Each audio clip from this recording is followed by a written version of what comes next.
कोलकाता के आरजीकर अस्पताल के लेडी डॉक्टर की मौत के मामले में पहली बार पोस्टमार्टम रिपोर्ट अब सामने आई। सीबीआई की 6 दिनों की जांच में भी ट्रेनी डॉक्टरों की हत्या का रहस्य नहीं सुलझा। अब संजय रॉय से लगातार पूछताछ यहाँ पर हो रही है।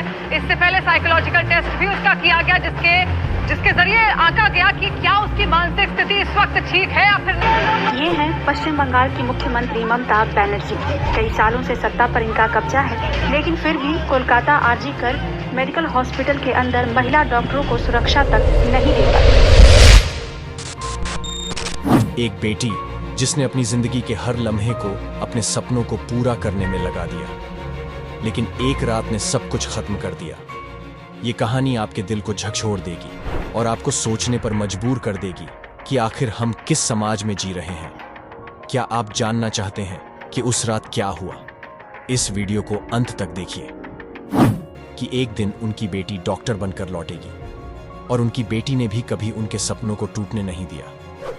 वह पढ़ाई में अव्वल थी और उसका इरादा साफ था, अपने बैच में टॉप करना और गोल्ड मेडल जीतना। लेकिन 9 अगस्त की वो मनहूस रात, जब वह मेडिकल कॉलेज के सेमिनार रूम में थकान से चूर होकर सो गई, कुछ दरिंदों ने उसकी जिंदगी छीन ली। उस रात उसके साथ ऐसा हुआ जो किसी भी इंसान की रूह को मर्डर को लेकर एक लेडी डॉक्टर का ऑडियो वायरल हुआ है, जिसमें उसने पीड़िता के रेप और मर्डर के लिए मेडिकल कॉलेज के स्टाफ पर गंभीर आरोप लगाए हैं। डॉक्टर ने दावा किया कि इस घटना को पूरी प्लानिंग के साथ अंजाम दिया गया है।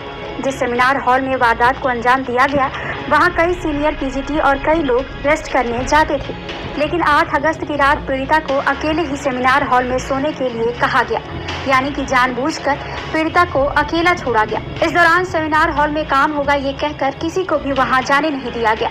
इससे पहले 4 लोगों ने पीड़िता के साथ खाना भी खाया। इनमें एक लड़की भी शामिल है। ये वही लड़की है जिसके साथ पीड़िता की कहासुनी हुई थी।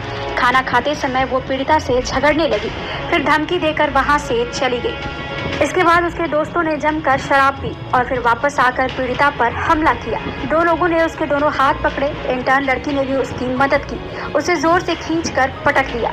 जोर से पटकने की वजह से ट्रेनी डॉक्टर का पेल्विक बोन टूट गया, फिर कॉलर बोन टूट गया।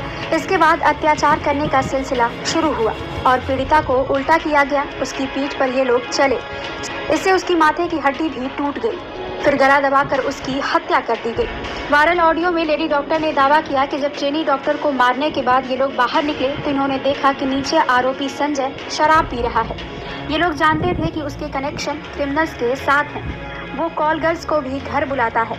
ऐसे में उससे कहा गया कि सेमिनार रूम में तुम्हारे लिए कुछ रख कर आए हैं, जाकर तुम काम कराओ। इसके बाद उसने डेड बॉडी से रेप किया। बाथरूम में हाथ धोए। उस दिन सबूत मिटाने के लिए दीवार को तोड़ दिया गया। बाथरूम की जगह को भी तोड़ा गया। कहा गया कि वहाँ रूम बनाएंगे।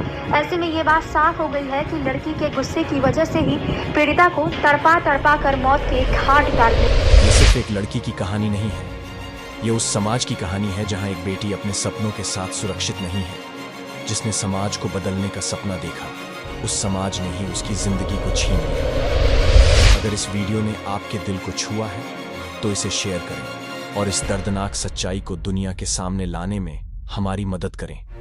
चैनल को सब्सक्राइब करें ताकि हम ऐसी कहानियों को उजागर कर सकें और समाज को बदलने की दिशा में एक कदम आगे बढ़ा सकें। और इस वीडियो को लाइक करना न भूलें ताकि ऐसी घटनाओं पर रोक लगाने के लिए और लोग जागरूक हो सकें।